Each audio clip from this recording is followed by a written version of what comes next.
এই সরকার এই প্রশাসন দিয়ে নির্বাচন করবেন, তো প্রশাসনকে আমেরিকার থেকে ইম্পোর্ট করবেন নাকি?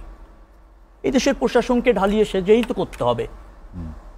দুর্নীতি যার, স্বজনপ্রীতি যার, ব্যর্থতার যে সমস্ত প্রশাসনের দায় আছে তাদের বাদ দিয়ে এই প্রশাসনের মধ্যে থেকে যারা নিরপেক্ষ, দক্ষ, যোগ্য তাদেরকে নতুন করে পদায়ন করে, তাই তো একটা দল নিরপেক্ষ সরকারের অধীনে নির্বাচন হবে।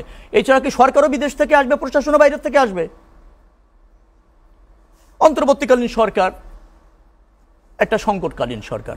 আমি বললাম এটা জনগণের কর্তৃক নির্বাচিত সরকার না। উনি বলছেন জনগণের কর্তৃক নির্বাচিত না কিন্তু বৈধ। তো বৈধ সরকার আর জনগণের নির্বাচিত সরকারের মধ্যে পার্থক্য আছে তো।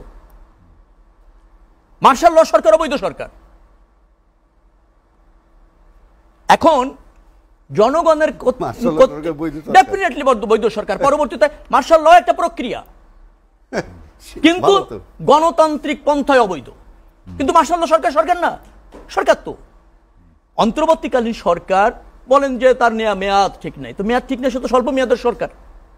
তার মূল দায়িত্ব হচ্ছে একটা গ্রহণযোগ্য নির্বাচন করার ক্ষেত্রে অন্তরায়গুলি চিহ্নিত করে সমাধান করে নির্বাচিত সরকার প্রতিষ্ঠিত করা। সে তো মানে কোনো নির্দিষ্ট মেয়াদের জন্য জনগণ কর্তৃক নির্বাচিত বৈধ সরকার না।